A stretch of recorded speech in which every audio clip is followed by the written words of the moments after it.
बैठने का कष्ट करें।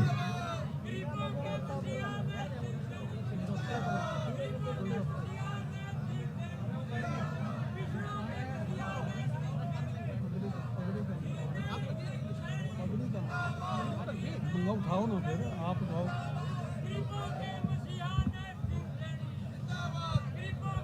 अब मैं निवेदन कर रहा हूं,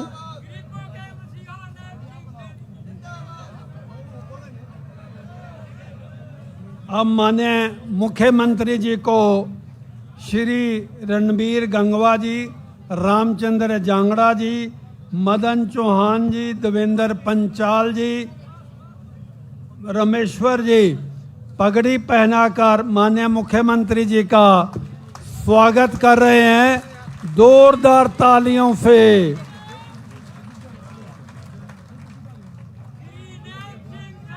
श्रीमती निर्मल बैरागी जी, जय सिंह पाल जी, यशपाल ठाकुर जी, शीशपाल कंबोज जी, श्यामलाल जांगड़ा जी, रमेश जी बोहर शॉल पहनाकर माननीय मुख्यमंत्री जी का स्वागत कर रहे हैं। और बहन सुमन जी को भी जो है, निर्मल बैरागी जी हमारी बहन जो है, उनको शॉल देकर उनका अभिनंदन और स्वागत कर रहे हैं।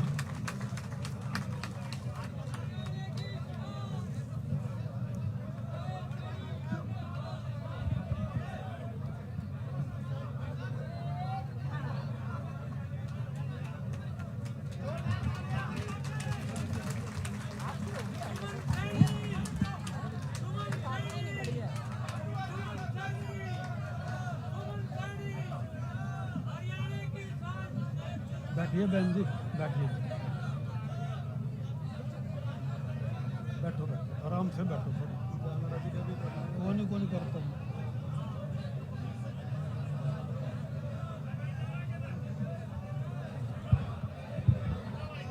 श्री मदन चौहान जी से मैं निवेदन कर रहा हूं कि कैबिनेट मंत्री श्री रणबीर गंगवा जी को भी स्वागत शाल के द्वारा उनका स्वागत कर रहे हैं।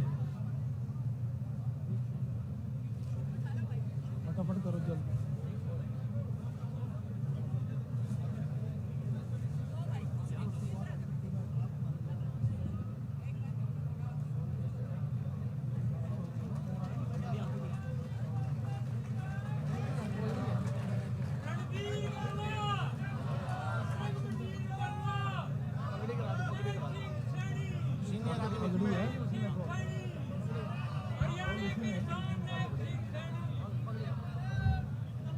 मदन चौहान जी और जवाहर सैनी जी से मेरा निवेदन है कि रामचंद्र जांगड़ा जी को पगड़ी पहनाकर उनका अभिनंदन और स्वागत कर रहे हैं।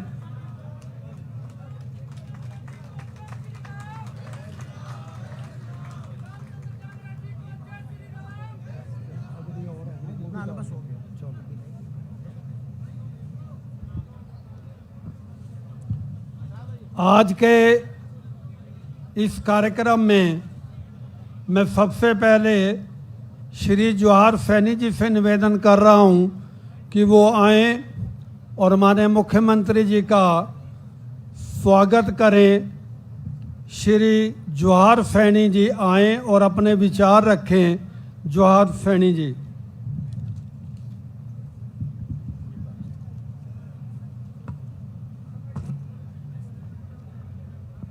नायब सैनी जी जिंदाबाद। आज अपने बीच में पूरे ओबीसी समाज के साथ जिन्होंने बैठ करके अपनी बात करने के लिए अपने को आमंत्रित किया, ऐसे भारतीय जनता पार्टी के वरिष्ठ नेता और हमारे दिलों में राज करने वाले हरियाणा के लोकप्रिय मुख्यमंत्री श्री नायब सैनी जी, उनके साथ में ओबीसी समाज के वरिष्ठ नेता श्री रणबीर गंगवा जी, जो ओबीसी की हमेशा लड़ाई लड़ते रहे, लोग राज्यसभा में अपनी बात रखते हैं, ऐसे श्री रामचंद्र जांगड़ा जी ओबीसी के बीच में जाकर के अपनी बात रखने वाली हमारी बहन सुमन सैनी जी और सम्मानित मंच और हरियाणा के कोने कोने से आए हुए ओबीसी के 32 समाज के प्रमुख नेतागण, आज आपका सबका सीएम हाउस में स्वागत है, आपका आभार है। माननीय मुख्यमंत्री जी ने जब से मुख्यमंत्री की जिम्मेवारी मिली है तब से ओबीसी समाज में एक विशेष लहर है, एक विशेष प्यार उनके लिए जागता है। उनके मन में भी ओबीसी के लिए एक अलग जगह है। उन्होंने कहा कि मैं एक बार अपने पूरे परिवार से मिलना चाहता हूं, कोई दिन तय करें। तो कई दिनों से इस पर काम चल रहा था और आज का दिन वो तय हुआ। माननीय मुख्यमंत्री जी, आपके पास ओबीसी समाज की ऐसी सेना है जो किसी भी ताकतवर से ताकतवर आदमी के साथ, किसी भी बड़े से बड़े संगठन के साथ आपके एक इशारे पर लड़ सकती है, जा सकती है।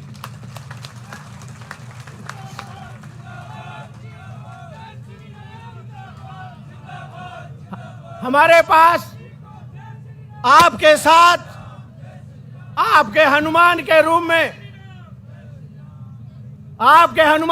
में रणवीर गंगवा जी जिस प्रकार ओबीसी समाज में जाकर के लगातार काम कर रहे हैं, रामचंद्र जांगड़ा जी जिस प्रकार से हनुमान का रोल, उसकी जिम्मेवारी लेकर के आपकी बात को लेकर के ओबीसी समाज में जा रही है। और मैं कहूंगा कि सीता माता के रूप में हमें सुमन सैनी मिली है, जो हमेशा हमारे बीच में जाकर के जिले जिले में जाकर के काम करती है। और इन सैनी जब नारा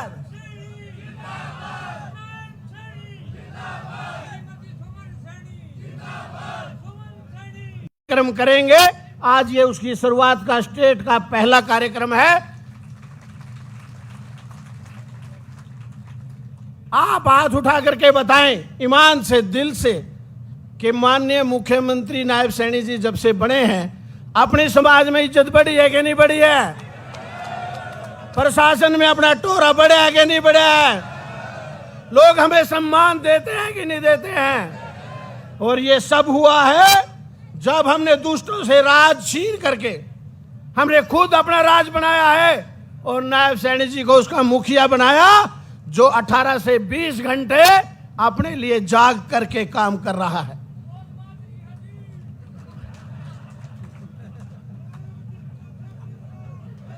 अब इसमें से कितने आदमी हैं जो अगले 25 साल तक इसी राज को देखना चाहते हैं? ऐसे कैसे ताड़ियां भी। अब क्योंकि वक्ता ज्यादा है, नेता बड़े भी बैठे हैं, मैं अपनी बात को यहीं समाप्त करते हुए अपना स्थान ग्रहण करता हूं। आप सबका बहुत बहुत धन्यवाद।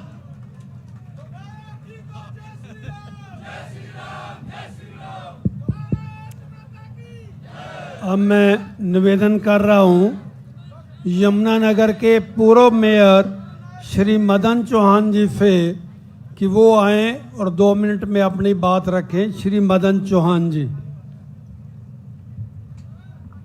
भारती जी ने 2 मिनट हमारे फिक्स कर दिया, पर हम तो मंच पे बोलेंगे अपने को ले। भारत माता की, भारत माता की। इस संत कबीर कुटीर पे हमारे जब से मुख्यमंत्री आदरणीय नायब सैनी जी बने और ओथ ली, इतना बड़ा कार्यक्रम कभी आज तक किसी समाज का हुआ नहीं।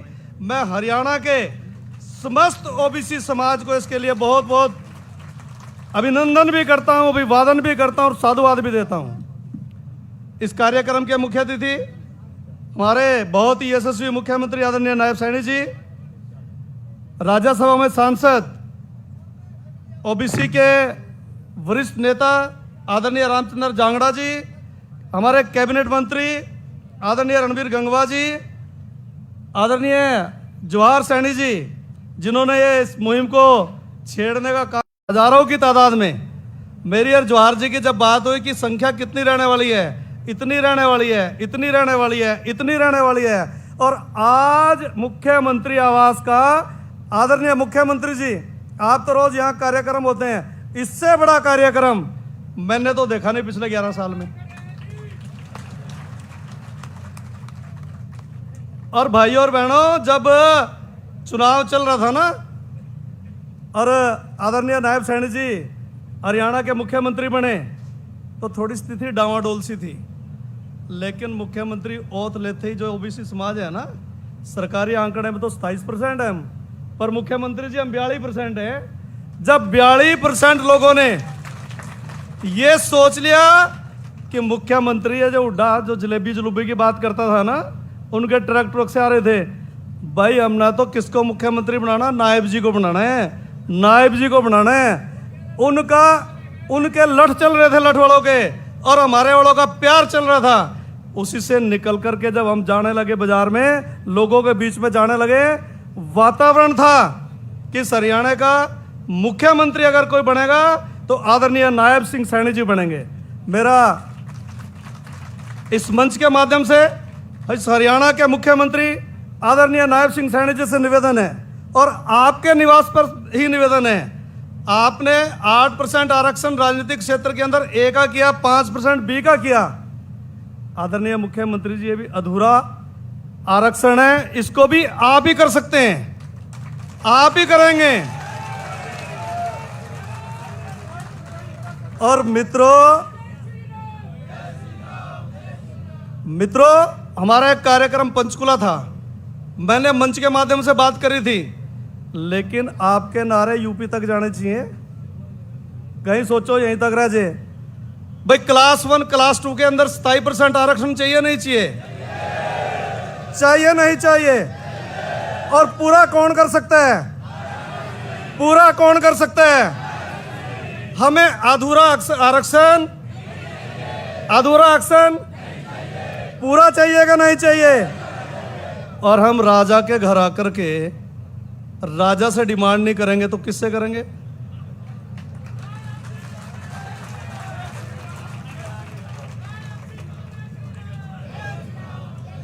और आज तो राजा के साथ ममतामयी सीता माता भी है, हमारे बड़े नेता भी हैं। भाई आज तो वो ममता के जो थोड़ी सी फुहार है सावन की, वो इस ओबीसी समाज, कहने को तो 27% है, लेकिन हम 42% लोग हैं हरियाणा के अंदर। हम 42% लोग हैं।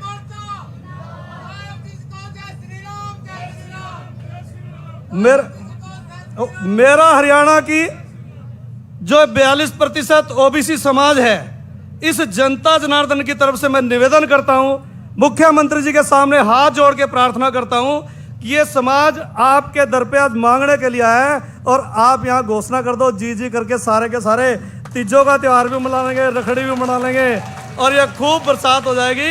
बहुत बहुत आभार। आदरणीय मुख्यमंत्री नायब सैनी जिंदाबाद, नायब सैनी जिंदाबाद, नायब सैनी जिंदाबाद। बहुत बहुत धन्यवाद।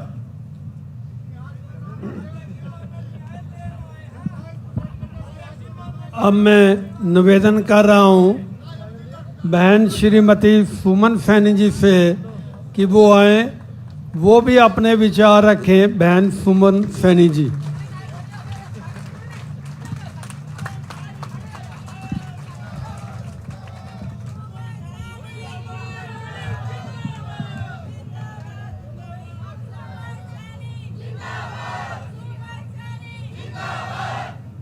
भारत माता की, भारत माता की।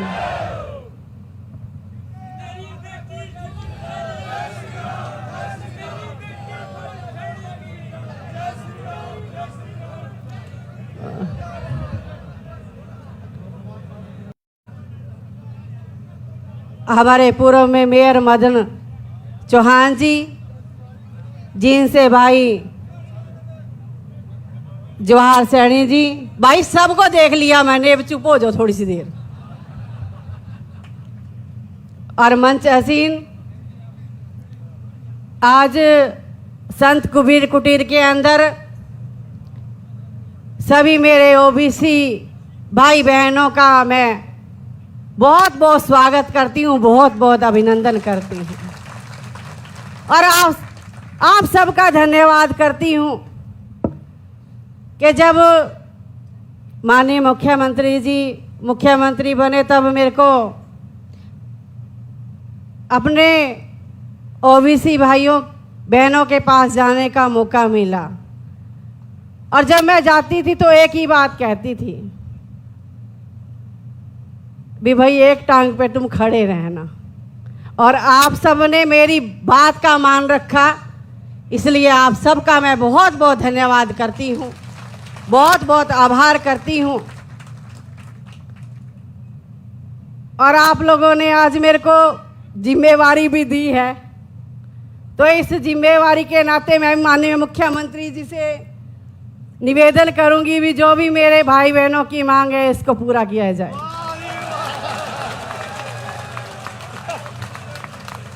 आप सबका बहुत बहुत धन्यवाद है और ये आपका घर है, इसलिए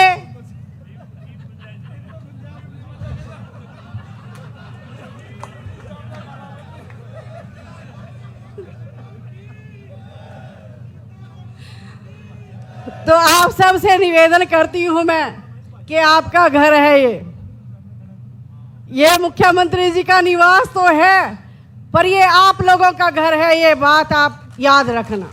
आप सबका यहाँ बहुत बहुत धन्यवाद है, बहुत बहुत आभार है।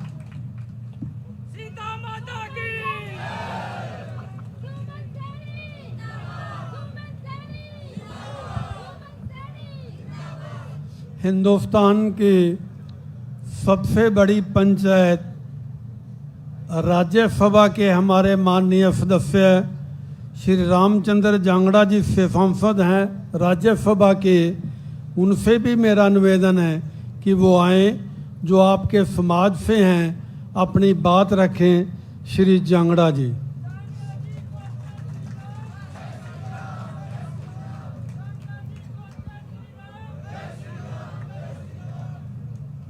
हरियाणा के यशस्वी मुख्यमंत्री हमारे ओबीसी समाज के दिलों की धड़कन, वैसे तो सारे हरियाणा के ही दिलों की धड़कन है, लेकिन हमारा तो दिल इनके साथ धड़कता है। ऐसे लोकप्रिय, हंसमुख, मिलनसार, जनता के दुख और दर्द को समझने वाले हमारे नायाब मुख्यमंत्री श्री नायब सिंह सैनी जी, उनके साथ में हमारी बहन सुमन सैनी जी, हरियाणा मंत्रिमंडल में वरिष्ठ मंत्री श्री रणवीर सिंह गंगवा जी, पूर्व में ओबीसी मोर्चा के प्रदेशाध्यक्ष रहे भाई मदन चौहान, भाई रामेश्वर चौहान, ओबीसी कमीशन में मेंबर रहे श्यामलाल जांगड़ा जी, हमारे रमेश बहोर जी जो अभी पार्षद बने हैं, सतवीर वर्मा जी मेरे बहुत पुराने शिष्य हैं, भाई जवाहर सैनी जी, और मेरे बहुत ही परम मित्र जो मंच का संचालन कर रहे हैं श्री भारती जी, और सारे दूसरे भी सभी साथीगण।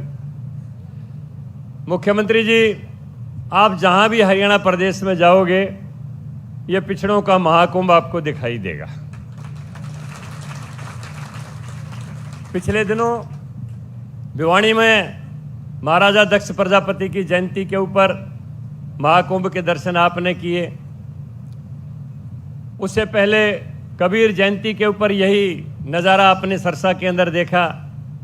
उससे पहले जोगी समाज की इतनी बड़ी रैली हुई और 17 सितंबर को विश्वकर्मा महाकुंभ रोहतक के अंदर मुख्यमंत्री जी संबोधित करेंगे।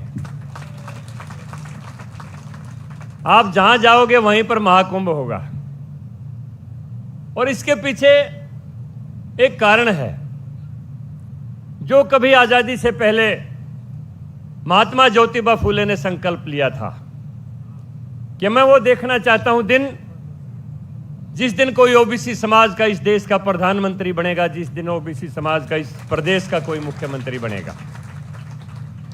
दीनदयाल उपाध्याय जी ने जो सपना देखा था कि मैं वो दिन देखना चाहता हूं कि समाज का अंतिम पंक्ति का व्यक्ति जिस दिन देश के सबसे उच्च मंच के ऊपर आएगा, उसी दिन हमारा अंत्योदय का सपना साकार होगा।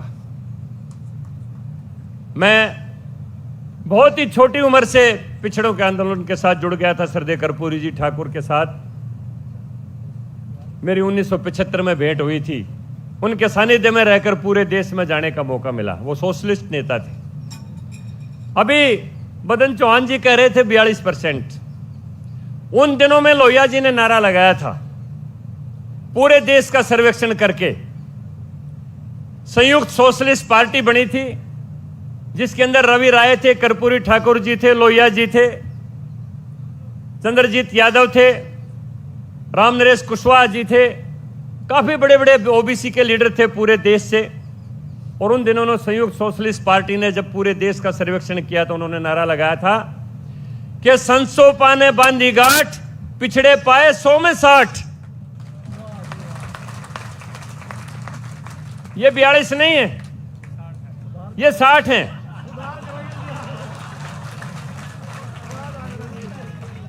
और अगली बात सुन लो,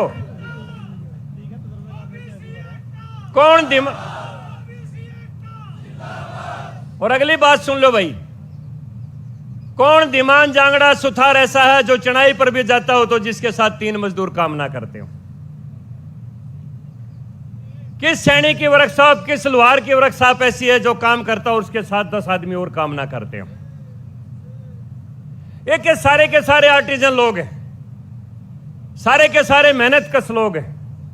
कोई खराद की मशीन चलाता है, कोई आरा की मशीन चलाता है, कोई फर्नीचर की काम करता है, कोई कपड़ा बुनाई का काम करता है। कौन दर्जी ऐसा है जिसके साथ 10 टेलर और ना बैठे हुए हो?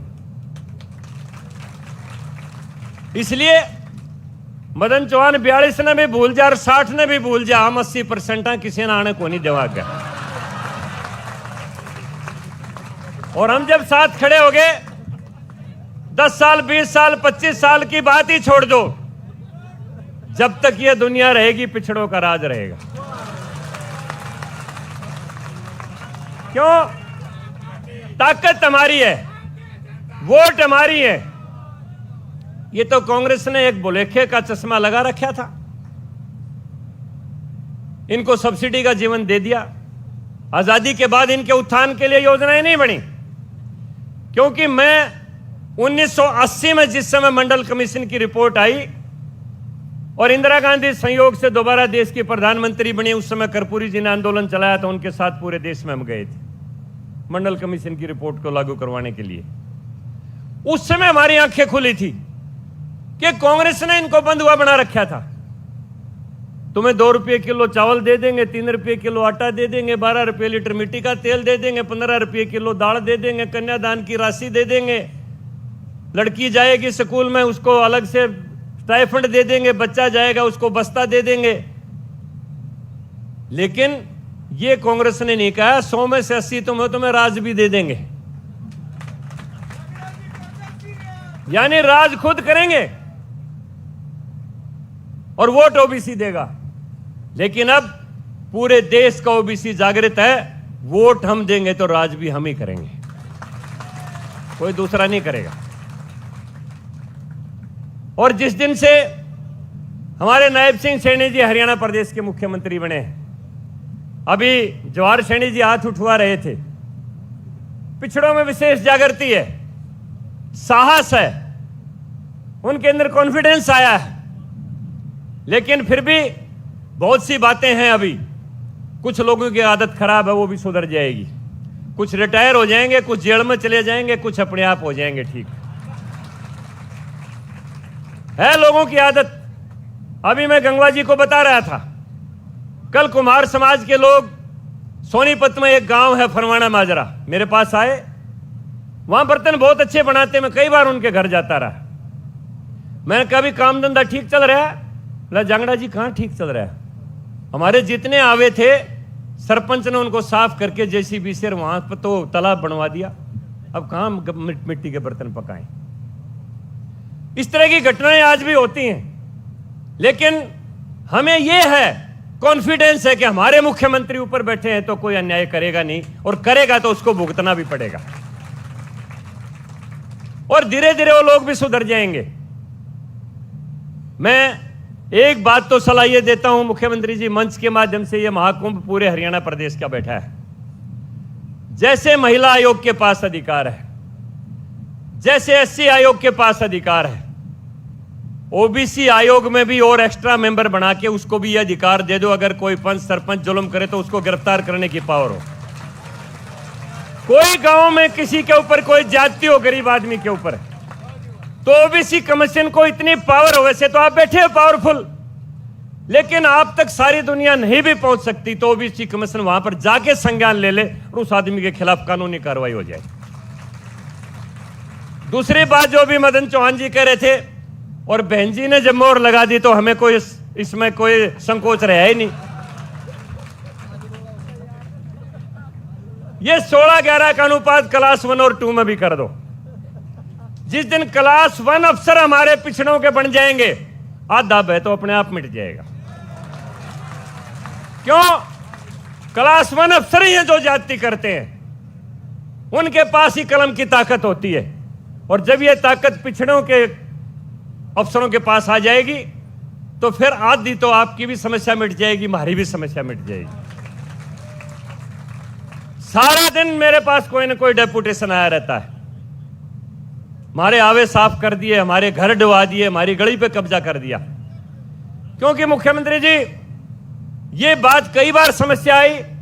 जरवाई गांव अपने भिवानी में 15 साल एक जांगड़ा मुख्य देश पर उसका गांव का सरपंच रहा, लेकिन जब सरपंची में आपस में होगी तो दूसरा सरपंच जीत गया तो उसने मुकदमा डाल दिया कि तो पंचायत की जमीन पर बैठा है, कब्जा किए बैठा है।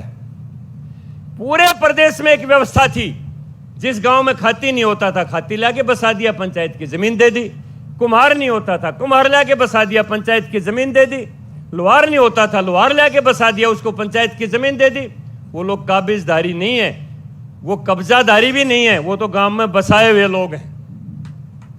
उनको अगर कोई उजाड़ता है, अभी लोहारू के अंदर एक घटना हुई है, 200 साल पहले लोग लाके बसा लिए राजस्थान से, और वहां पर रोड निकल गया, और जब जमीन की कीमत बढ़ गई तो उसकी दुकान के ऊपर कब्जा कर लिया, क्योंकि दुकान करोड़ों की होगी। ये इस तरह की घटनाएं हो रही हैं।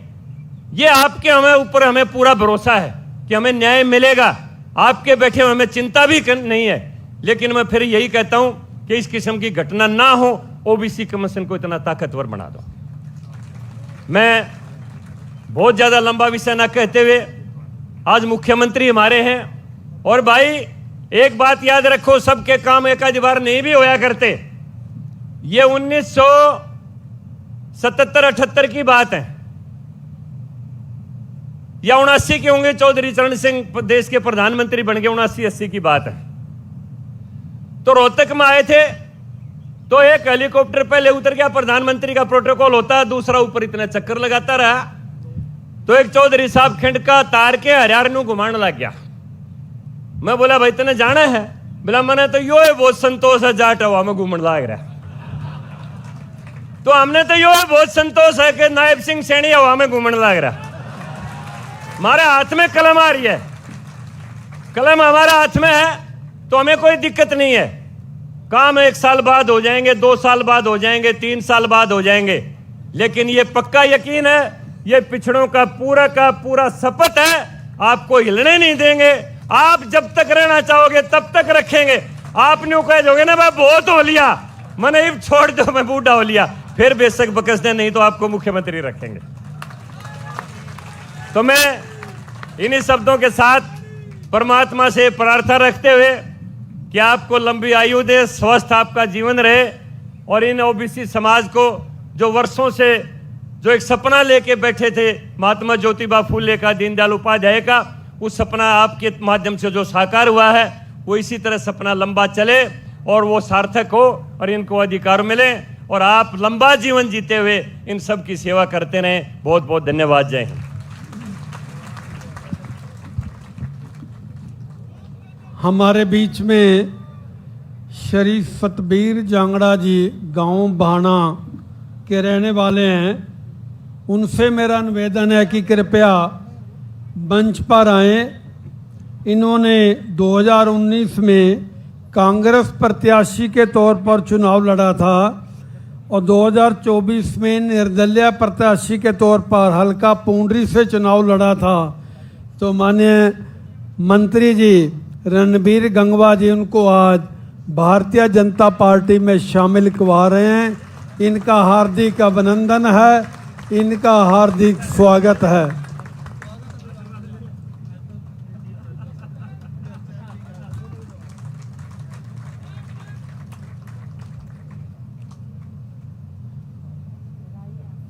अब मैं हमारे कैबिनेट मंत्री श्री रणबीर गंगवा जी से निवेदन कर रहा हूं कि वो आएं और अपने विचार रखें। माननीय श्री गंगवा जी।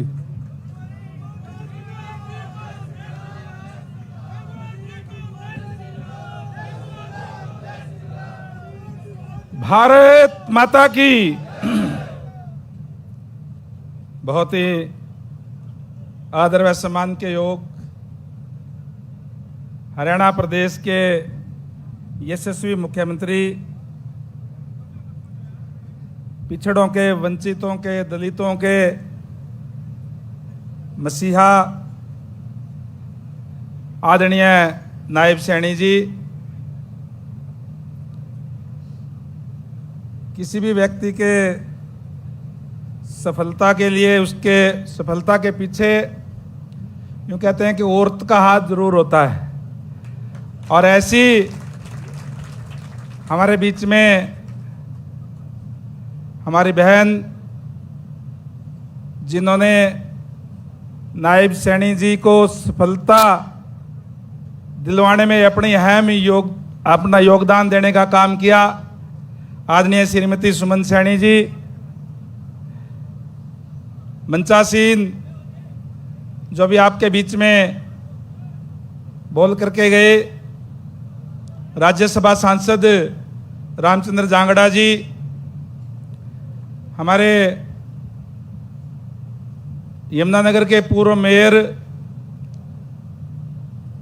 आदरणीय श्री मदन चौहान जी, आज के इस प्रोग्राम के कोऑर्डिनेटर आदरणीय जवाहर सैनी जी, आदरणीय सतबीर वर्मा जी पूर्व चेयरमैन, श्री देवेंद्र पांचाल जी, श्री जयसिंह पाल जी, यशपाल सेन जी, बहन निर्मला बैरागी जी, आदरणीय श्यामलाल जांगड़ा जी, पूर्व विधायक रानिया आदरणीय रामचंद्र कंबोज जी, और यहाँ उपस्थित पूरे प्रदेश से अलग अलग जगह से आए हुए सभी सम्मानित साथियों, मातृशक्ति माताओं बहनों, आज पूरे प्रदेश का ओबीसी समाज के सभी प्रतिनिधि सभी 22 के जिलों से यहाँ उपस्थित है। माननीय मुख्यमंत्री महोदय, हमारे सामने आज यहाँ उपस्थित है, ये वो समाज है जिस तरीके से आपका ये वो समाज है जिन्होंने, मैं समझता हूं कि भारतीय जनता पार्टी की सरकार और आपको मुख्यमंत्री बनाने में इनका, हमारी तरफ तो कह दिया करे सिगरी, कई कह दे चूल्हा न्योंद, सारे के सारे एकजुट होकर के ये आपके साथ लगे हैं। ये वो समाज है। वैसे तो राज बनाने में सभी छत्तीस बिरादरी का सहयोग और समर्थन होता है, लेकिन ये सारे के सारे एकजुट होकर 100 के 100% जो है आपके साथ लग करके राज बनाने का काम किया है। और आज हमें खुशी इस बात की कि जो कभी सोचा करते थे, कभी धर्मशालाओं में बैठ करके, कभी बैकवर्ड की मीटिंग के अंदर बैठ करके विचार क्या करते थे, क्या कभी ओबीसी का भी राज आ सकता है। और आज वो हमारी मनोकामना पूर्ण हुई है। हरियाणा प्रदेश के अंदर ओबीसी का राज आज बनाने का काम किया है। और जैसे अभी जांगड़ा जी बता रहे थे, समाज मेहनत का समाज है, सारे के सारे हाथ से काम करने वाले लोग हैं। और जिस तरीके से पूर्व की सरकारों के अंदर विशेष रूप से ओबीसी समाज के साथ इसलिए भी अन्याय हुआ है क्योंकि इनके पास ना तो कोई ज़्यादा पैसा होता, ना कोई पॉलिटिकल सिफारिश होती, और इसलिए कहीं न कहीं अन्याय जो है लगातार ये समाज सहन करता रहा है। और आज सारे समाज में, पूरे प्रदेश के अंदर कहीं भी चले जाओ, बड़ी एक खुशी का माहौल है कि आज हमारा अपना राज है और निश्चित रूप से हमें न्याय मिलेगा। और इसमें भी कोई दो राय नहीं। माननीय मुख्यमंत्री महोदय, आप लगातार जहां प्रदेश के 36 बिरादरी के लिए, प्रदेश को आगे बढ़ाने के लिए आप कार्य कर रहे हैं, आप इन दलितों के लिए, वंचितों के लिए, जिनके साथ लगातार लंबे समय से अन्याय हो रहा है, उनके लिए भी निरंतर आप कार्य कर रहे हैं, इसमें कोई दो राय नहीं है। और चाहे वो पूरे समाज की, ओबीसी समाज की मांग थी कि क्रीमी लेयर की आय सीमा बढ़ाई जाए, मैं आपका इस मंच के माध्यम से भी धन्यवाद करूंगा कि आपने गुड़गांव के अंदर इस बात की घोषणा करने का काम किया कि जो ओबीसी समाज है इसको केंद्र की तर्ज के ऊपर आरक्षण दिया जाएगा, और क्रीमी लेयर की आय सीमा 6 से 8 लाख आपने करने का काम किया। इसके लिए आपका तहे दिल से आभार व्यक्त करता हूं, धन्यवाद करता हूं। लेकिन जैसे अभी मदन चौहान जी भी कह रहे थे, आदरणीय रामचंद्र जांगड़ा जी ने भी बताने का काम किया कि ठीक है कि केंद्र की तर्ज के ऊपर हमें क्रीमी लेयर का तो मिल गया कि 6 से 8 हो गया, उसके अंदर खेती की और नौकरी की जो इनकम वो नहीं जोड़ी जाएगी। लेकिन केंद्र के अंदर क्लास 4 से लेकर के क्लास 1 तक जो 27% ओबीसी का आरक्षण है, और हरियाणा के अंदर वो आरक्षण जैसे आपको पता ही है कि क्लास 3 और क्लास 4 के अंदर तो 11 और 16 27% है, लेकिन क्लास 1 और 2 की जब बात आती है तो 10 और 5 है, वो आरक्षण पूरा नहीं है। इसलिए आज ये ओबीसी समाज पूरी उम्मीद करता है, पूरी हमें विश्वास भी है कि हमारा जो आरक्षण है वो क्लास 1 और क्लास 2 के अंदर भी पूरा किया जाएगा, और वो अभी हो सकता है। और माननीय मुख्यमंत्री महोदय, अब नहीं तो कब?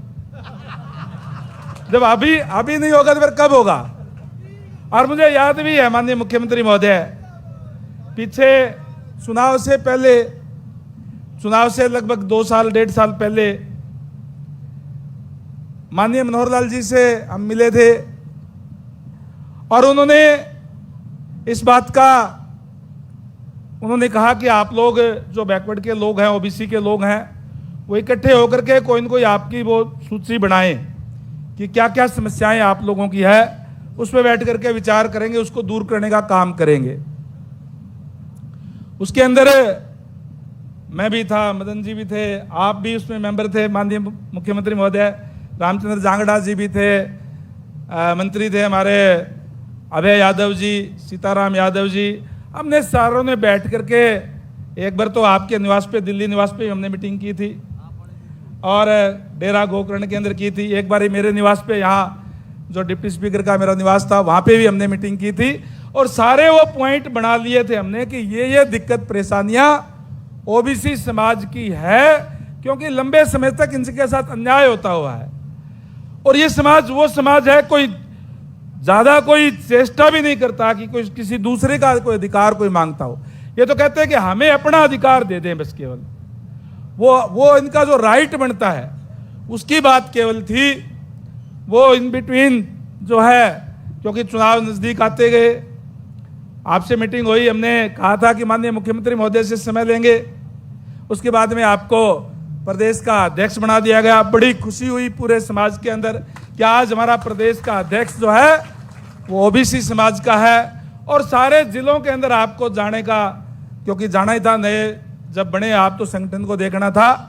और आपसे बात भी हुई थी, हिसार में भी बात हुई थी, मेरी भी बात हुई थी, और आपने कहा था कि कोई बात नहीं, सारे एक बार दौरे हो जाते हैं, उसके बाद में माननीय मुख्यमंत्री महोदय से बैठ करके विचार करेंगे।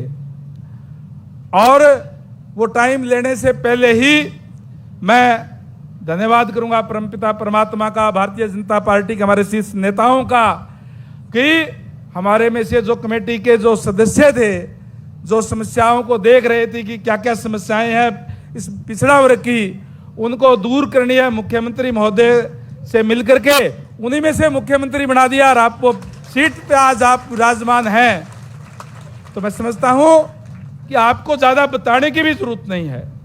आप स्वयं एक छोटे किसान परिवार से आते हैं, गांव से आते हैं। छत्तीस बिरादरी की क्या क्या समस्याएं हैं, ओबीसी समाज की क्या समस्याएं हैं, किसान की क्या समस्याएं हैं, व्यापारी की क्या समस्याएं हैं, इन सारी समस्याओं से आप अच्छी तरह से आप अवगत है, आप जमीन से जुड़े हुए हैं। इसलिए आज जिन जिन बातों पे हमने विचार किया था, मैं आपसे भी निवेदन करूंगा कि हम बैठ करके वही पर्चा दोबारा उठा करके उन पे दोबारा विचार करके हम आपके साथ बैठ करके, आप अगर आदेश देंगे तो उन बातों पे फिर दोबारा से हम चर्चा कर लेंगे।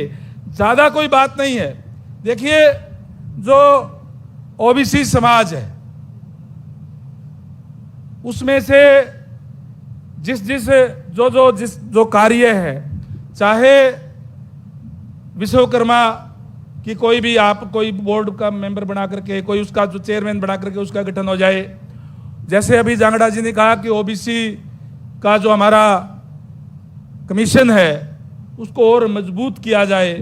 हमारे अलग अलग जो कास्ट वाइज जो काम करते हैं, अलग अलग काम करते हैं, ऐसे जो पंचायत है उनके अलग से और जो है बोर्ड कारपोरेशन बना दिए जाए, ताकि ओबीसी के लोग भी उसके ऊपर कोई चेयरमैन कोई मेंबर अगर बन जाएंगे तो पूरे हरियाणा प्रदेश के अंदर ये लगेगा कि हमारा राज है, हमारा राज के अंदर हिस्सा है।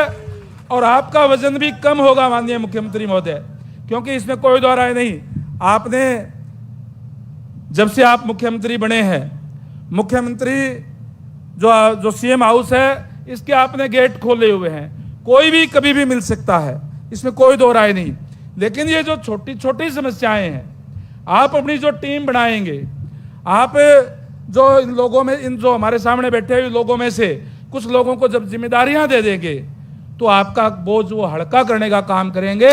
और इसलिए मैं समझता हूं और पूरी उम्मीद करता हूं कि आपके नेतृत्व के अंदर जिन जिन बातों पे हमने विचार किया था, चाहे वो अलग अलग जो कारपोरेशन बना करके, चेयरमैन बना करके, मेंबर्स बना करके, ओबीसी कमीशन को और मजबूत करके उसको काम करने का काम करेंगे, वो तमाम चीजें होंगी। और ये समाज जिस तरीके से मैंने कहा, सबको पता है कि किस तरीके से पूर्व की सरकारों ने जुल्म और जातियां करने का काम किया है। विशेष रूप से जो मोस्ट बैकवर्ड के लोग हैं उनके पास तो बिल्कुल ही बेचारों के पास जो है ना पैसे की या जो आप कह लें पॉलिटिकल जो थी वो नहीं थी। आप लोगों ने, आपने निश्चित तौर पर मुख्यमंत्री बनने के बाद में उनको हिस्सेदारी भी देने का काम किया है, उसकी सुध लेने का भी काम किया है। किस तरीके से कोई भी जब नौकरियों के रिजल्ट आते थे तो बैकलॉग छोड़ दिया जाता था, एक ही बात नीचे लिख देते थे कि वो मान लो 50 वैकेंसी है तो 25-30 लेकर के एक योग्य उम्मीदवार ना मिलने के कारण ये पद रिक्त छोड़े जाते हैं। उन लोगों को अयोग्य घोषित करने का काम किया। दक्षता जिनके खून के अंदर है, जो हर सारे के सारे जो हाथ से काम करने वाले लोग हैं, कोई कारपेंटर का काम करता है, कोई लोहे का करता है, कोई बाल काटने का काम करता है, कोई बर्तन बनाने का काम करता है, अलग अलग काम करने वाले लोग हैं, कोई कपड़े सिलने का काम करता है, उनको अयोग्य घोषित कर दिया। मैं धन्यवाद करूंगा माननीय मनोहर लाल जी का, जिन्होंने एक बहुत बड़ा परिवर्तन इस हरियाणा प्रदेश के अंदर करने का काम किया। मेरिट के आधार पर नौकरी दी और उसको आगे बढ़ाने का काम आपने किया है। एक बात जरूर मैं छोटी सी बात आपको बताना चाहूंगा माननीय मुख्यमंत्री महोदय, कि आपने जिस तरीके से आपने वायदा किया था कि शपथ लेने से पहले 25,000 युवाओं को हम जो है नौकरी देंगे, और आपने शपथ लेते ही मंच से नीचे उतरने से पहले 25,000 युवाओं को घर बैठे हुए बिना खर्ची बिना पर्ची नौकरी देने का काम किया। मुझे याद है अभी भी, मैं यहाँ से आपने साथ ही अपने मंत्रिमंडल में मुझे भी शपथ दिलाने का काम किया। और मैं जैसे ही बरवाड़ा पहुंचा, पहले तो मैं बरवाड़ा गया क्योंकि पहले नड़वा से चुनाव लड़ता रहा हूं, इस बार आपने बरवाड़ा से आदेश दिया। जैसे ही बाजार के अंदर रेस्ट हाउस की तरफ मुड़ रहा था, मैंने कहा वर्करों का मैं वहीं मिल लूंगा।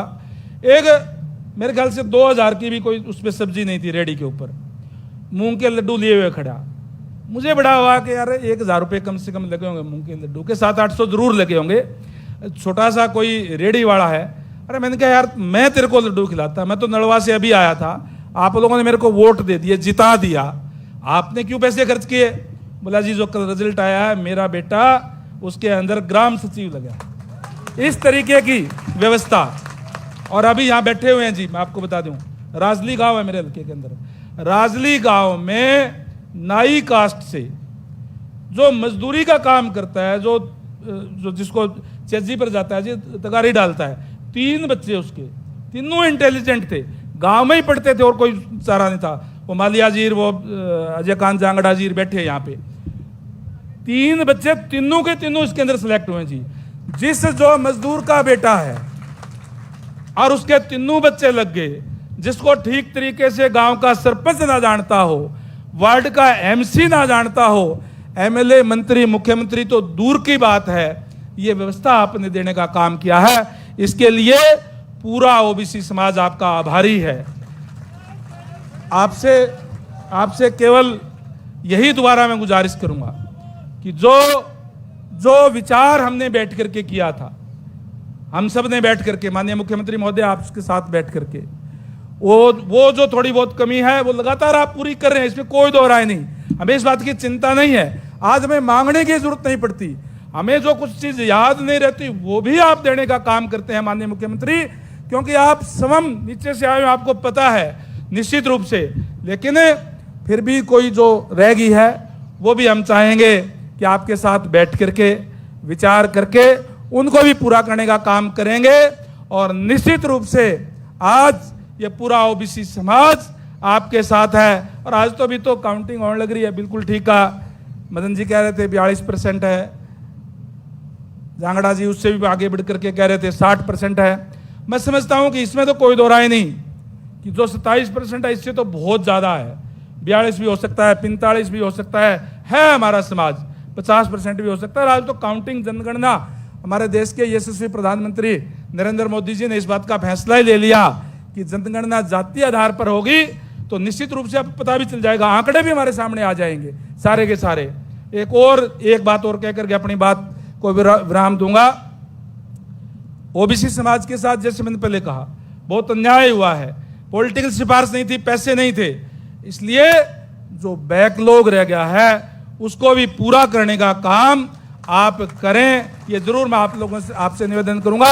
और वो हमारा हक है, हम ये नहीं कहते कि किसी दूसरे का हमें हक चाहिए, केवल हमारा हक है। और पूरी उम्मीद और पूरा भरोसा है, पूरा विश्वास हमें है। और आज तो हम खुद ही करने वाले, जब है नायब सैनी जी है तो हम खुद ही हैं, सारे के सारे आप सारे ही है, तो हम खुद ही करने वाले हैं। तो निश्चित रूप से हमें अपना हक जो है अभी मिलेगा, हमें इस बात की खुशी है। मैं माननीय मुख्यमंत्री महोदय का एक बार फिर से इस बात के लिए तहे दिल से आभार व्यक्त करता हूँ, धन्यवाद करता हूँ कि आपने यहाँ बुला करके सबको मान सम्मान देने का काम किया है। और अलग अलग जयंतियाँ, जैसे अभी जांगड़ा जी बता रहे थे कि 17 सितंबर को विश्वकर्मा जयंती है, आपने हाल ही के अंदर जो गुरु दक्ष जयंती भिवानी के अंदर मनाने का काम किया, और मेरे ख्याल से वो मांगे भी आपने पूरी करने का काम किया जो हमने आपके सामने रखी नहीं थी।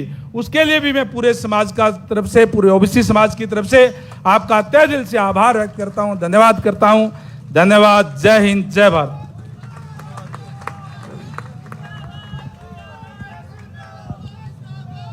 अब मैं हरियाणा के यशस्वी मुख्यमंत्री, हरियाणा के जन नायक श्री नायब सिंह सैनी जी से निवेदन करूंगा कि वो हमारा मार्गदर्शन करें।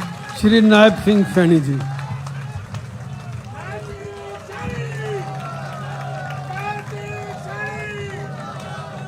भारत माता की, भारत माता की। ओबीसी एकता, ओबीसी एकता।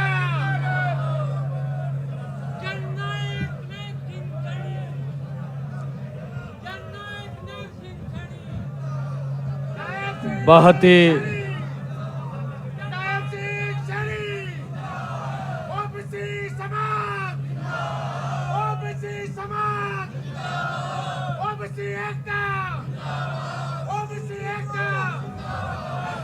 भारत माता की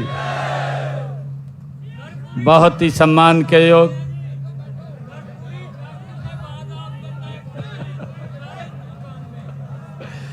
बहुत ही सम्मान के योग हरियाणा सरकार में कैबिनेट मंत्री रणबीर गंगवा जी, राज्यसभा के हमारे सांसद रामचंद्र जांगड़ा जी, हमारे पूर्व में मेयर रहे मदन चौहान जी, सुमन सैनी जी और हमारे जवाहर सैनी जी,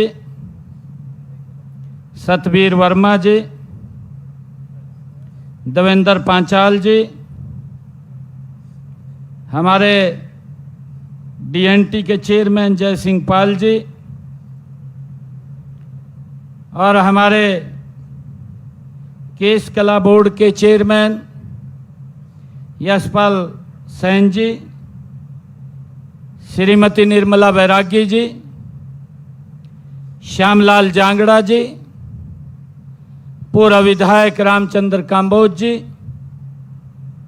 रामेश्वर प्रजापत जी,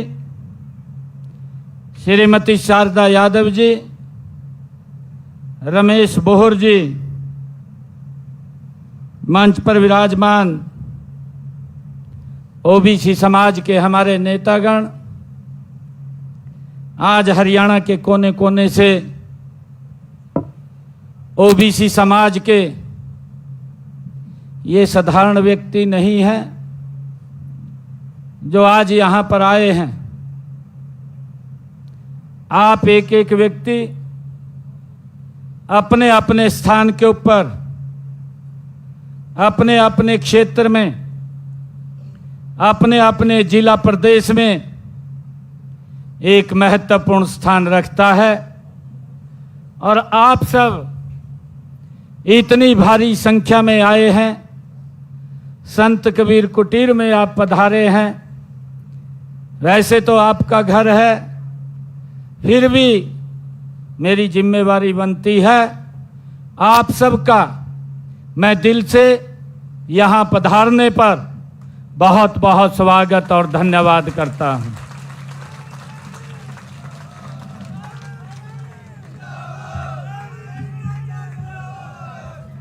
हमारे रामचंद्र जांगड़ा जी भी बोल रहे थे और फिर हमारे रणबीर गंगवा जी कह रहे थे कि भाई इतनी संख्या है, लोग कुछ बोलते हैं भी इतनी संख्या है। जांगड़ा जी और रणबीर गंगवा जी, जितनी कुर्सियां थी मैं भी कम पड़ गई आपके सामने।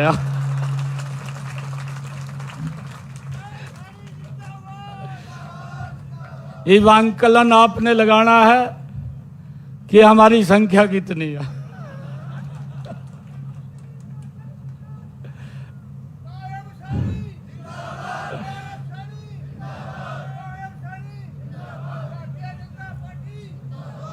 ये मेरे लिए परम सौभाग्य की बात है।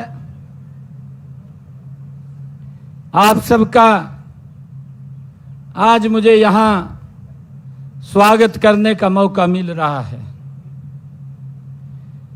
जब चुनाव चल रहे थे, विधानसभा के चुनाव से पहले इसी स्थान के ऊपर मैंने आप लोगों को बुलाया था और मैंने एक बात कही थी, मैं कहा भाई यो टेंट ठीक लग रहा कि नहीं।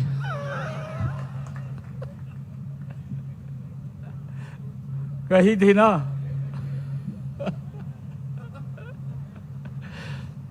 तो आपने कहा नहीं ये टेंट ठीक लग रहा, और आपने ये भी कहा था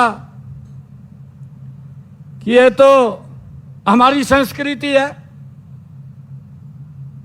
कि जब भगवान राम ने दूत के रूप में अंगद को भेजा था तो सभा के अंदर जाकर के अंगद ने जब पैर रखा था और ये कहा था कि अगर पैर आपने मेरा उठा लिया तो हम यहां से श्री राम को कह करके वापिस चले जाएंगे, हम संधि कर लेंगे।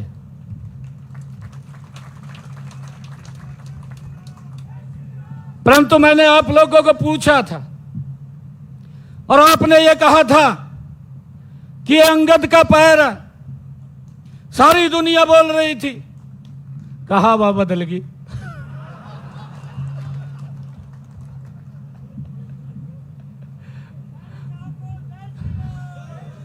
मैं तो आप सबका धन्यवाद करता हूं, बदल दी आपने हवा।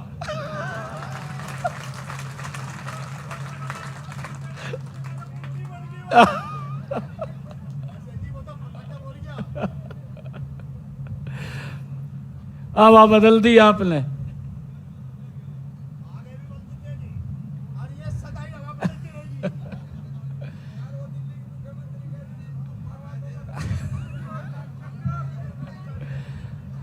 आपने तो कई जगह बदल दी। और अब मैं सुन रहा था मंच पर बैठा हुआ रणवीर गंगवा जी कह रहे थे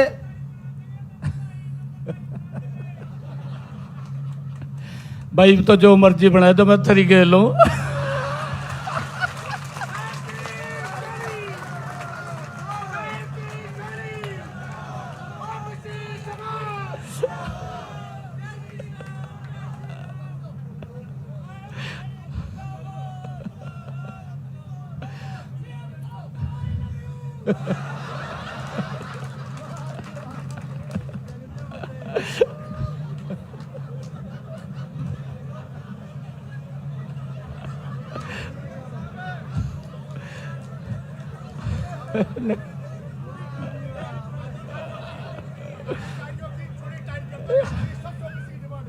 चिंता लग रहा था।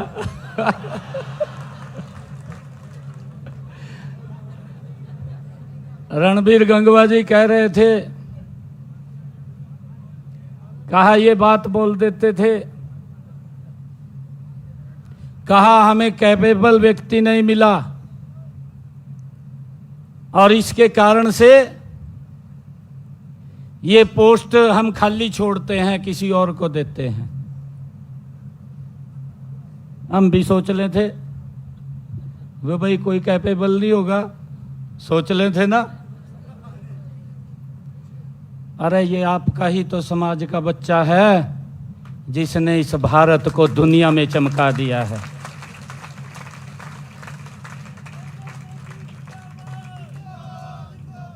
ये आपके समाज का बच्चा है, उस बच्चे में वही क्वालिटी है। ये पहली बार है कि दुनिया के 35 से ज्यादा देश सर्वोच्च सम्मान से जिस व्यक्ति को सम्मानित करते हैं। भाइयों, ये क्वालिटी आपके अंदर है। भाई आपके अंदर कहां था? हमारे पास तो डॉक्टर भी हैं जो इलाज करते हैं अच्छा, परंतु ध्यान नहीं देते थे।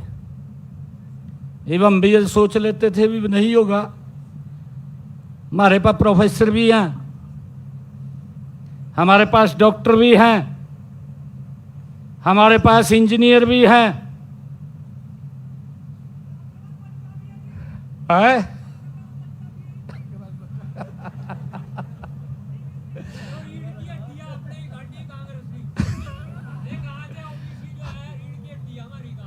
हमारे पास कोई कमी नहीं है, कोई कमी नहीं है। परंतु आज ये कहने के लिए नहीं मिलेगा कि भाई ओबीसी समाज के पास या ओबीसी वर्ग के पास कोई कैपेबल व्यक्ति नहीं है। हमारे सारे व्यक्ति कैपेबल हैं।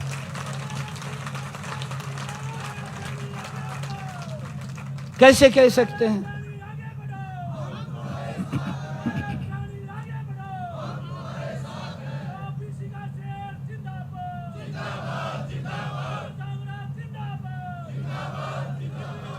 जो लोग विरोध करते थे, जिन लोगों ने विरोध किया है,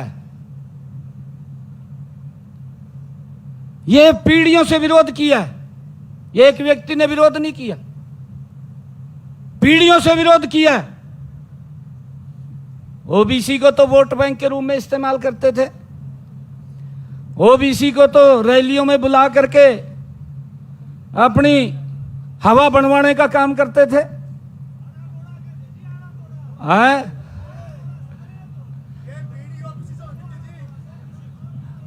भाई ऐसी हवा बनाई थी, था अभी तक नहीं पता लग रहा अभी ये कौन सी हवा बनी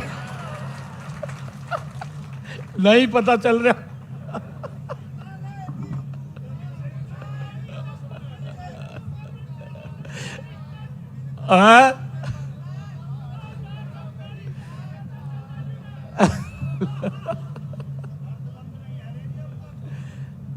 भाइयों, हमारे पास सारा सामान है, हमारे पास सारा सामान है। और रामचंद्र जांगड़ा जी ने जो बात कही है, देखिए मैं आप लोगों को एक बात कहना चाहता हूं। पूरा का पूरा परिवार आज यहां उपस्थित है और मैंने आप लोगों को तब कहा था कि समाज के सभी लोगों को मैं 8 तारीख के बाद जब रिजल्ट आएगा तो मैं इकट्ठा बुलाऊंगा। मैंने ये बात कही थी और आज मुझे खुशी है कि आज पूरा परिवार एकजुट होकर के अपने निवास के ऊपर बैठा है।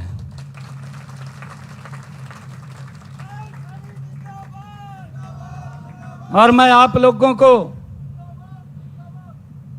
इस बात के लिए कि जो ये सम्मान की पगड़ी आप लोगों ने दी है, मोदी जी के तत्वाधान में, उनके नेतृत्व के अंदर, उनकी देखरेख के अंदर इस पगड़ी का सम्मान ऊंचा करने का काम करेंगे, इसको नीचा नहीं करेंगे।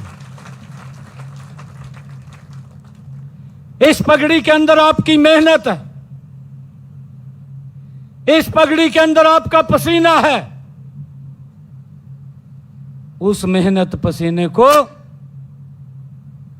ठीक उसको दिशा मिले और ठीक आगे बढ़े, उसके लिए हमारी पूरी टीम वो बताते रहते हैं, आप सब बताते रहते हैं, आप सबके भी सुझाव आते रहते हैं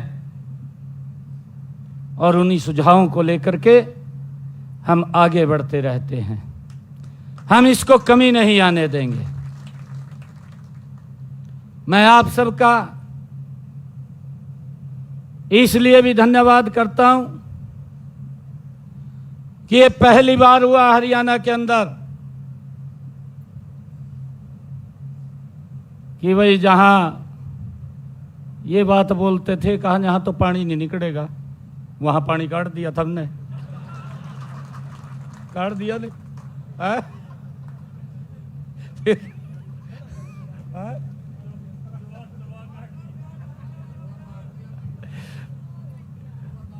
हम तो मेहनत कस लोग हैं, हम जानते हैं हमने मेहनत करनी है। मेहनत करके तले पे भी पानी काट दिया।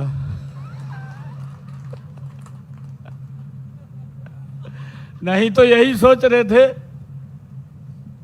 कहा भाई यहां से तो ये जीत ही नहीं सकते, हमारी तो सरकार बनी पड़ी है,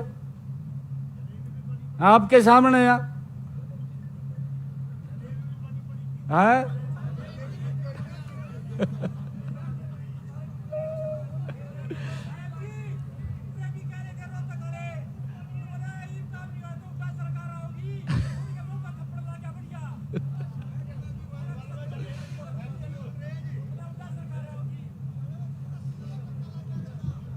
ऐसा है, हमने मिलकर के पूरे हरियाणा प्रदेश का समान रूप से विकास करना है और आप सबके आशीर्वाद से हरियाणा प्रदेश को गति से आगे बढ़ाना है। मुझे अगर कोई दिक्कत परेशानी आती है तुरंत प्रधानमंत्री जी से पूछ लेता हूँ। प्रधानमंत्री जी गाइड करते हैं। अरे ये आप ही लोगों को तो श्रेय जाता है, ये श्रेय आप लोगों को जाता है कि पहली बार हरियाणा में प्रधानमंत्री जी के ठीक समय के ऊपर लाखों की संख्या में 2 बड़े कार्यक्रम किए हैं। ये आप ही की तो ताकत है, आप लोगों की ताकत है।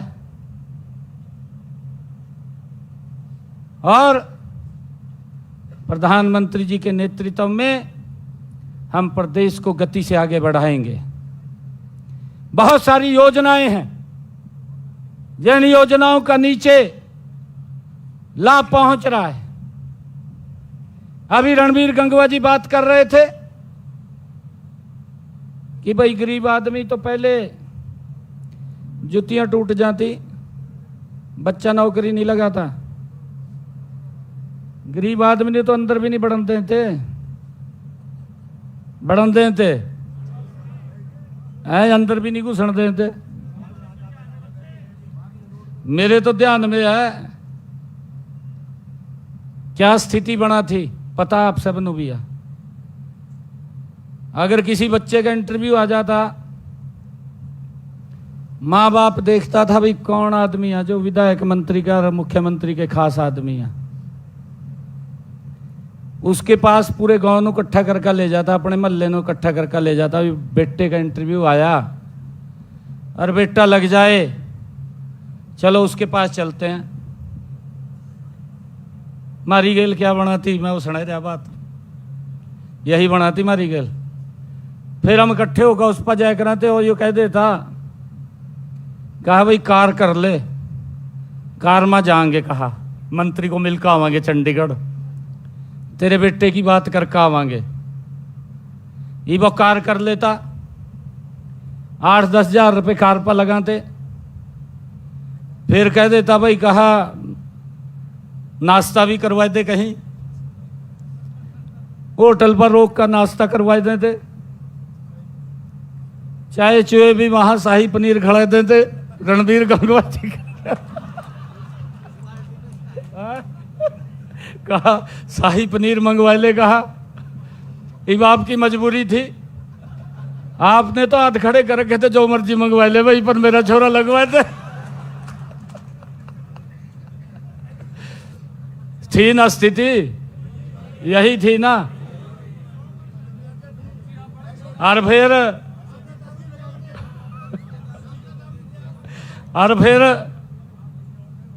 दोपहर तक मंत्री की कोठी पर पहुंच जाते गड्डी लेकर, और आपने वहां कह देते, कहा आप तो बैठो बाहर, मैं तेरे छोरे की बात करके आऊं, कहा मंत्री थे अंदर का। यही थी ना स्थिति है।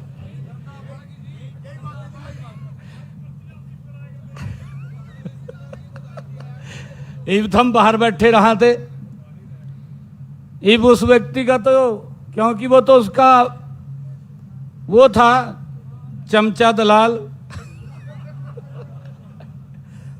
अंदर जाकर कह देता, कहा भाई मेरे छोरे ने नौकरी लगवाई दी, मैं तेरे पास आया, कहा।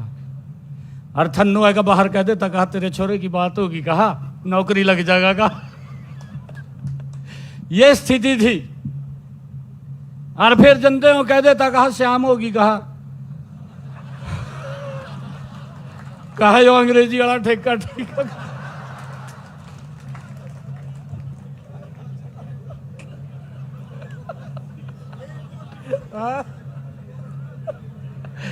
कहा इस पर रोक ले। गजब तो ये था, एक में तो काम नहीं चला था, कहा एक और पकड़ ले, कहा।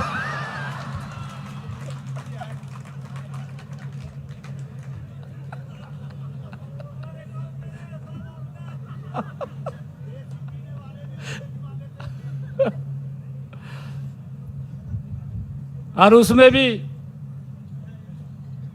5-10 हजार रुपये खर्च कर देते। ये भी कह देते, कहा इतने पैसे का इंतजाम कर लिए जंदे जंदे। थी ना बात भाई, इतने पैसे का इंतजाम कर लिए। और स्थिति में बता रहा, कांग्रेस के लोग बड़े बड़े आज टीवी के ऊपर बैठ करके बोलते हैं, शर्म भी नहीं आती। शर्म आनी चाहिए उनको। ये लोग मां बाप बताते थे, बच्चों के मां बाप बोलते थे, कहा भाई मेरी तो 5 लाख में बात हुई और 5 लाख 1 रुपया देने वाला है क्या, उसका कर देते वो रह जाता। ये भी स्थिति थी। परंतु इन 11 वर्षों के अंदर नरेंद्र मोदी जी के नेतृत्व में बिना पर्ची बिना खर्ची के आज 2 लाख के करीब में हरियाणा प्रदेश में नौकरी लग गए हैं। एक व्यक्ति कहने वाला नहीं है। अभी विधानसभा का चुनाव चला, कहा भाई कांग्रेस ने कह दिया 2 लाख नौकरी देंगे। आपके सामने यहाँ पूरा चर्चा चली, सरकार बनी पड़ी या मेरे वाला भी सुपड़ा साफ लगे थे करण। नहीं मैं बता रहा, ये मेरे को पूरे प्रदेश में घूमना पड़ा था।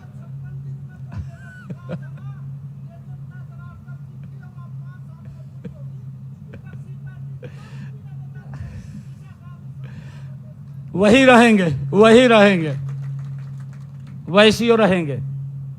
एक एक काम के ऊपर ध्यान है हम सबका। चुनाव के अंदर मैं लाडवे से चुनाव लड़ रहा था। अब सारा दिन तो बाहर कभी कहीं जाना पड़ा था। अब रात को मैं पहुंचे करूँ था अलकेमा। मेरे को एक गांव में मैं रात को 10 बजे गया तो गांव वाले जो हमारे कार्यकर्ता थे वो मेरे को अलग ले गए। वो कहने लगे जी बड़ा दुष्प्रचार हो रहा यहाँ। तो मैं क्या हो रहा? कहा यूं कह रहे, कहा सरकार तो कांग्रेस की बन रही है और इसनु वोट देकर क्या करेंगे? कहा ये तो हार रहा। कहा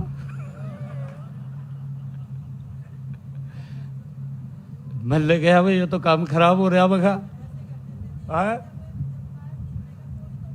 हाँ यदि मुख्यमंत्री बनेगा, कहा भी मुख्यमंत्री तो और बन रहा। रामखा सारी चले गए थे, बचा नहीं था कोई। ये तो आप लोग खड़े रहे, मैं तो कह रहा अंगद का पैर आयो। और मैं यही तो कह रहा, इसको नहीं पाड़ सका कोई। बधाई आपको, आपको बधाई है। एक बात और कह रहा हूं मैं,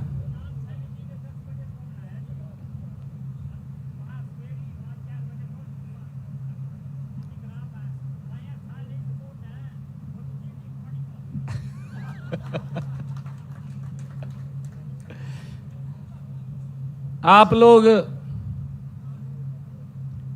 देखिए जो दुष्प्रचार करते हैं, कई प्रकार के दुष्प्रचार विपक्ष करता है। विपक्ष के पास मुद्दा नहीं है आज कोई भी, और हमारी हर काम के ऊपर नजर है। हमने ये भी कहा है अधिकारियों को, देखिए हमने मिलकर के प्रदेश का विकास करना है, परंतु अगर कहीं किसी की कोई गलती मिलती है या आकर के कोई ये मुझे कोई शिकायत करता है कि मेरे साथ अन्याय हो गया है,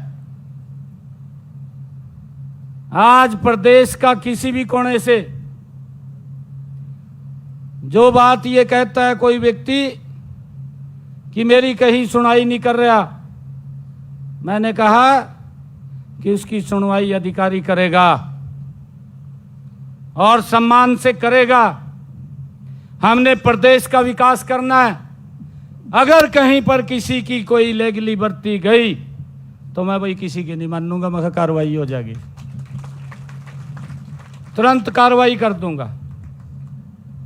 हम प्यार भी बहुत करते हैं, परंतु हम चाहते हैं ये सिस्टम बदलना चाहिए। और इस सिस्टम को बदलने के लिए अरे गरीब परिवार के बेटे को इस भारत माँ के लाल नरेंद्र मोदी ने भाइयों आप सबके बीच में से उठा करके इस सीट के ऊपर बैठा दिया कि वो फैसला ले सके। हम ठीक फैसले लेंगे, हम जानते हैं फैसला लेने। हमें किसी को बताने की ये जरूरत नहीं है।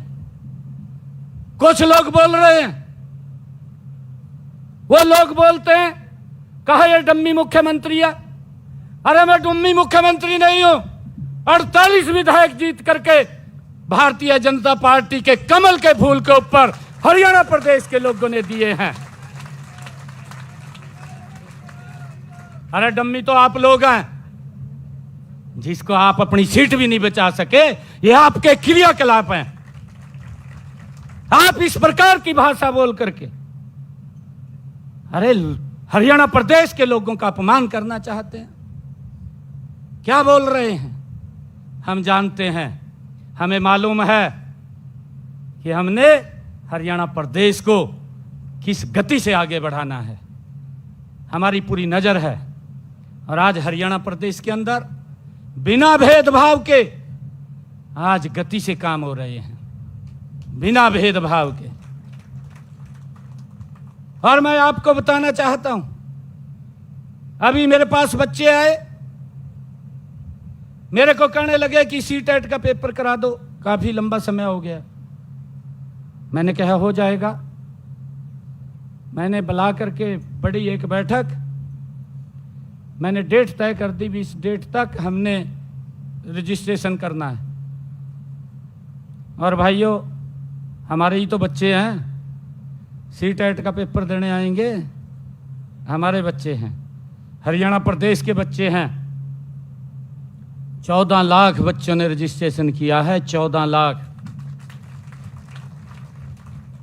और बैठ करके वो व्यवस्था खड़ी कर दी। 9200 बसें और पॉइंट बना दिए कि इस पॉइंट के ऊपर आपको बस मिलेगी, आप यहां पर आकर के इस बस में बैठ सकते हैं। अगर किसी गांव से 200 बच्चे पेपर देने के लिए जा रहे हैं तो उस गांव के अंदर 4-5 बसें वहीं खड़ी कर दी हैं।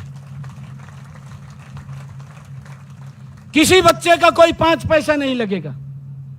अगर हमारी बेटी पेपर देने के लिए आ रही है तो उस बेटी के साथ परिवार के एक मेंबर को भी अलाउ कर दिया है। उनको ससम्मान घर से लेकर के सेंटर तक जहां पेपर होगा और सेंटर से लेकर के घर तक पहुंचाने की जिम्मेवारी ये आपकी सरकार की है, ये आपकी है। किसी बच्चे को दिक्कत परेशानी ना हो, ये सारी व्यवस्था हमने खड़ी कर दी है। और मैं आप लोगों से आग्रह भी करूंगा, 26 और 27 को 2 दिन पेपर है। किसी भी बच्चे को वहां पीने के पानी की कोई दिक्कत ना आए, छबिल्ला लगाई दियो भाई, छबिल्ले लगा दियो सेंटर्स के आगे, किसी को वहां तो कोई दिक्कत ना आए। यहां से कोई दिक्कत नहीं आने दे रहे। पानी की छबील लग जाए, पीने का पानी मिल जाए, वो उसके लिए हमने थोड़ा ध्यान करना है, क्योंकि विपक्ष कई प्रकार के दुष्प्रचार भी करता रहता है। उस बात का भी हमने ध्यान करना है। विपक्ष के दुष्प्रचार को सच्चाई नहीं मानना, क्योंकि वो लोग झूठ बोलते हैं। विधानसभा के 70 हुए, विधानसभा के अंदर जो भी जिस विधायक ने शब्द कहा है उसका नाम लेकर के उसको खड़ा करके उसका उत्तर देने का काम आपके बेटे ने किया है, हर व्यक्ति का।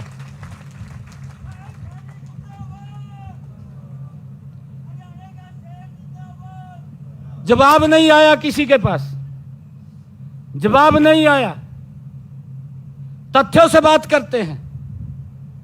हम सरकार चला रहे हैं, आप लोग सरकार चला रहे हैं। इस विपक्ष के दुष्प्रचार से हमने बचना है। और मैं आपको बताना चाहता हूं कि अभी पिछले दिनों ही, अभी कुछ दिन, मेरे ख्याल से 15 रोज पहले 7,500 बच्चों को और ज्वाइनिंग लेटर दिया, ज्वाइन कर गए आपके सामने। अभी मैं बुलाने वाला हूं उनके माँ बाप को भी, उनके माँ बाप को भी बुलाने वाला हूं। एक भी बच्चा ये नहीं कह सकता कि मुझे किसी के पास जाने की जरूरत पड़ी है। और यह भी आप आंकलन कर लियो, जो लोग कह रहे थे ना भी खाली सीटें छूट गई, मारे रणबीर गंगवा जी कह रहे थे एक भी सीट खाली नहीं छूट रही, सबसे ज्यादा ओबीसी के। अरे यार, जर्नल में भी आ रहे हैं, जर्नल में भी आ रहे हैं, बिल्कुल आ रहे हैं। उस परसेंटेज को तोड़ करके टॉप के अंदर हमारे बच्चे जा रहे हैं, टॉप में जा रहे हैं। आपके पास कौशल की कमी नहीं है, आपके पास कुशलता की भी कमी नहीं है, ये कोई और कमी थी और वो दूर कर दी आपने।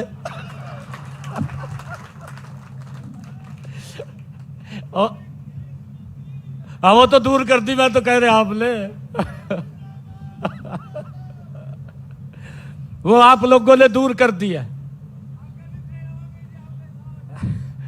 मेरा आप लोगों से आग्रह है, कोई भी इस प्रकार की रूमर आता है, किसी प्रकार का कोई दुष्प्रचार करता है, उस बात का जवाब भी दीजिए और उस बात को समझ करके आप उस बात का सामना भी कीजिए। नहीं तो एक बात और मैं बता रहा, मैं विधायक था नैनगढ़ से, ये बात बतानी पड़ेगी क्योंकि दुष्प्रचार कैसे होता है। मैं नैनगढ़ से विधायक था, फिर मंत्री बना दिया सरकार में। तो मेरे पास एक कांग्रेसी पदाधिकारी था, वो हमारे किसी व्यक्ति को मेरे पास भेजता। गांव के अंदर जैसे मकान गांव से बाहर बना लेते हैं गली के ऊपर, उसने गांव से हट करके अपना मकान बाहर बना रखा था। जैसे आजकल बरसात का मौसम है, बरसात के मौसम के अंदर जब गांव से बुगिए ट्रैक्टर निकलते हैं तो रास्ते की हालत खराब हो जा, खड्डे पड़ जा, उसमें गारा हो जा। जब वो घर से बाहर निकले करा तो कपड़े खराब हो जा, घर से अंदर जब बाहर से घर आए करा तब खराब हो जा, बच्चे स्कूल में जाए करा उनके कपड़े खराब हो जा, और बच्चे बाहर से आवा तो उनके कपड़े खराब हो जा, क्योंकि गारे के अंदर बरसात के अंदर तो स्थिति खराब हो जाती है। तो किसी न किसी को मेरे पास भेजता और मेरे को कहता कि उनको कहता कि मुख्यमंत्री जी ना मंत्री जी को कहो कि मेरा ये रास्ता बनवा दें। मेरे पास कार्यकर्ता आता, मैं बोल देता, मैं कहा हाँ जी बनवा देंगे, मैं ये बात बोल करके टाल देता। वो काफी दिन लगे रहा, कभी किसी को भेजता, कभी किसी को, मैं कहा बनवा देंगे, कोई बात नहीं, मेरे ध्यान में है। मेरे को मालूम था भी ये तो कांग्रेस का पदाधिकारी है। एक दिन मेरे पास आ गया और आकर मेरे को कहने लगा कि मंत्री जी मेरा ये रास्ता बना दो। मैं कहा बना देंगे। मैंने उसके सामने फोन उठाया, फोन उठा कर मैंने वीडियो नु कह दिया, मैं कहा वीडियो साहब ये रास्ता बना दो। एक हफ्ते में रास्ता बनकर तैयार हो गया उसके घर तक। इब जहां वो घर से निकलता था गारा पैरों को लगता था, कपड़े खराब होते थे, आज वो घर से निकलता है सुक्के से, पैरों का गारा नहीं लगता, सुक्के से जा रहा, सुक्के से घर में वापिस आ रहा। और सड़क के ऊपर खड़ा होकर कह रहा शाम नू, कहा या सरकार कोई काम नहीं कर रही। कहा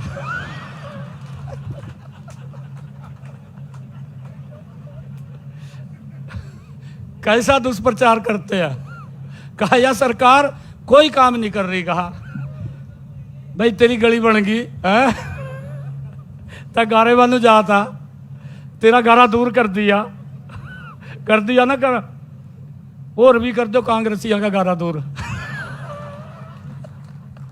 कई जगह दूर कर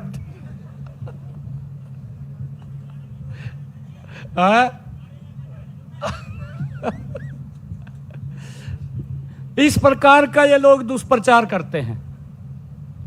हमने समझना है इन बातों को और इसका जवाब ठीक देना है।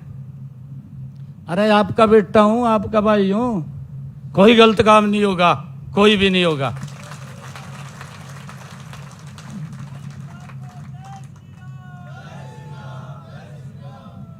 परंतु मैंने ये भी कहा है भी किसी के साथ कोई गलत भी नहीं कर पाएगा, नहीं कर पाएगा कोई गलत। अगर किसी ने गलत कर दिया तो उसको सजा मिलेगी। हमने कहा है, स्पष्ट रूप से कहा है कि भाई कोई दिक्कत नहीं है, मारे तो ये सारे बूढ़े आदमी हैं, काम में विश्वास रखते हैं, पूरी कर देंगे और पूरी कर भी रखी है। एक एक का जवाब लेता हूं। अभी भी आपके बीच में आने से पहले गरीबों के लिए सुनांगे मैंने कह रखा, कोई काम है मेरे को आकर बता दिए। मैं क्या कह रहा, कोई अगर नहीं सुनागा मेरे को आकर बता दिए। देखिए किस तरह पूछेगा आपने। मैं तो बात सुन रहा, मैंने कहा, मैंने ये भी कह रखा है कि अगर मेरे पास कोई दूसरे बरी चक्कर मारता है, देखिए कई काम ऐसे होते हैं वो होने वाले नहीं होते, इसको भी हमें समझना होगा। और उसके बारे में मैं बता देता हूं भी भाई ये काम नहीं होने वाला है, इसमें ये दिक्कत है। कोई कोर्ट की दिक्कत होती है, कोई परिवार की दिक्कत होती है। कहीं तो इस प्रकार के व्यक्ति आ जा, कहा जी मेरा परिवार के साथ, भाई के साथ झगड़ा है। मैं कहा यार मन ने क्यों बढ़ रहा था इसमें तो परिवार का बड़ा ठीक कर ले, मेरे को ना बाढ़ मखा इसमें। किसी का पर्सनल अपना झगड़ा होता है। परंतु मैंने ये अधिकारियों को बोल रखा है कि अगर 2 बार किसी ने चक्कर मार दिया तो आपको चक्कर मारना पड़ेगा। फिर हमारे व्यक्ति को चक्कर नहीं मारना पड़ेगा। हमने सुधार करना है और इसके लिए हम गति से काम कर रहे हैं। ये लोगों के प्रति जवाबदेही सरकार है। लोगों के जो सुझाव हैं उनके ऊपर चलने वाली ये सरकार है। मैं तो बोल रहा, मैं कहा भाई ये वोट जिनने दिया उन्होंने दिया वोट, मैं कभी यूं समझ रहा हूं भी हमने बनवाई दी सरकार। मैं कहा इस गलत फहमी मन रही हो, हमने पता मैं कहा किन्ने बढ़ाई है या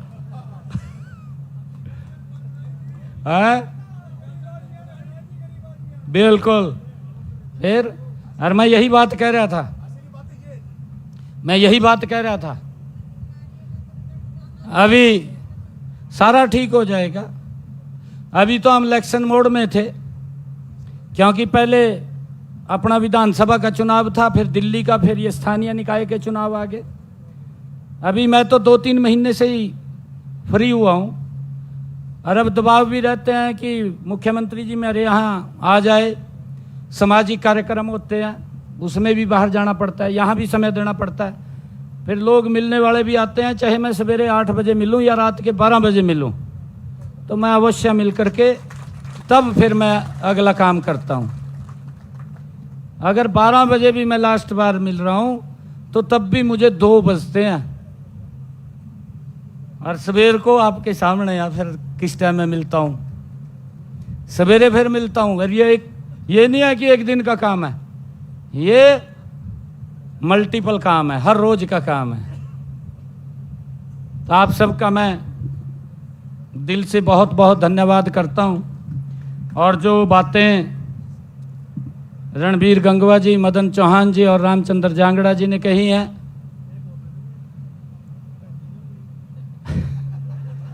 और जो सुमन ने भी कही है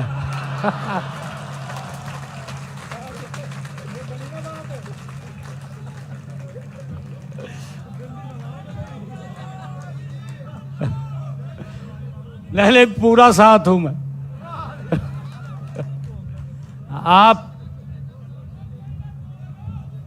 आप तो मालिक हैं साहब, आप लोग मालिक हैं।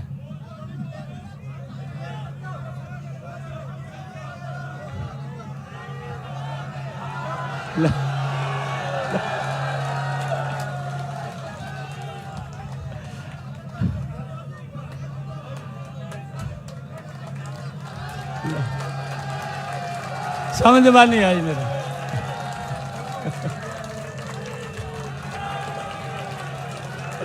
ला।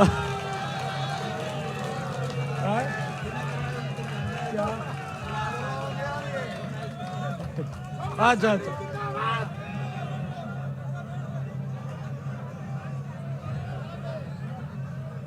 ये इसके ऊपर मैं बिल्कुल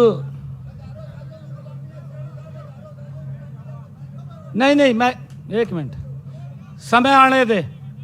ये समय का चक्कर चल रहा है ना, ठीक समय के ऊपर हो जाएगा। इसकी चर्चा क्योंकि बहुत सारी लीगल भी देखना पड़ता है, कोई और भी देखना पड़ता है, सारी की सारी चर्चा करके भाई।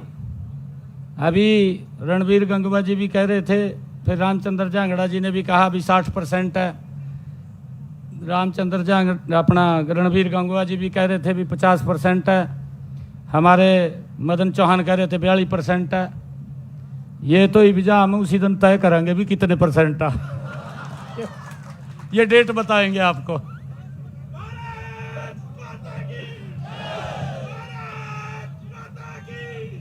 जी रंबा साहब कुछ कह रहे हैं,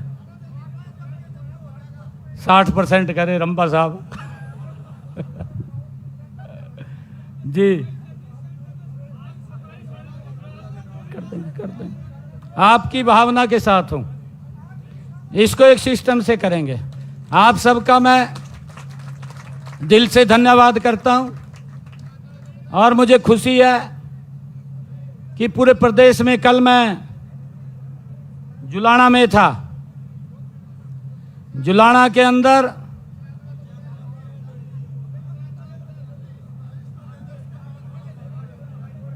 पंचायत वाला क्या,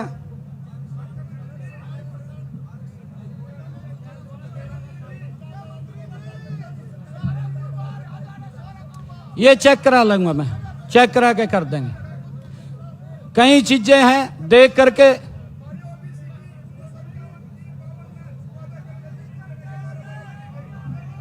सारा मिलेगा, सारा मिलेगा, सारा मिलेगा मखा, बिल्कुल मिलेगा।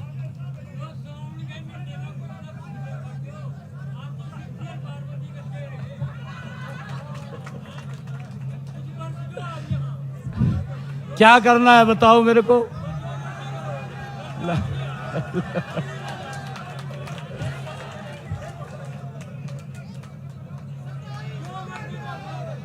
अच्छा,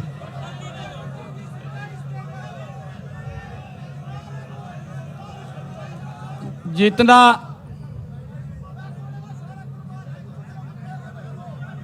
नहीं, एक मिनट बैठ जाओ, एक मिनट। जो हमने उसके ऊपर बहुत बड़ी वर्किंग कर रखी है और अभी रणबीर गंगवा जी ने भी कहा है कि उसको एक बार बैठ करके चर्चा करके और आप लोगों को बताएंगे, एक सिस्टम से चले।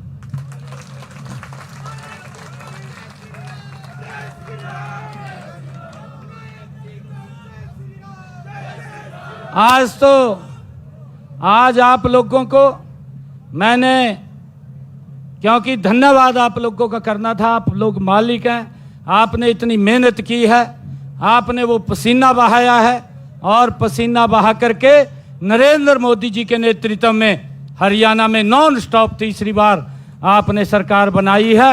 मैं आपको इस बात के लिए आश्वस्त करता हूं कि काम की कोई कोर कसर नहीं छोड़ेंगे। जो भी आप ध्यान में लगाएंगे वो काम करना, ये हमारी जिम्मेवारी है। इस बात के लिए मैं आप सबको आश्वस्त करता हूं। आप सबका दिल से बहुत बहुत धन्यवाद। एक जोरदार जयकारे के साथ भारत माता के, भारत माता के, वंदे वंदे। बहुत बहुत धन्यवाद। आप सभी के लिए हमने दोपहर के भोजन की व्यवस्था की हुई है। तो पहले मातृशक्ति हमारी बहनें जो हैं भोजन करेंगी। सभी थोड़ा संयम रखेंगे।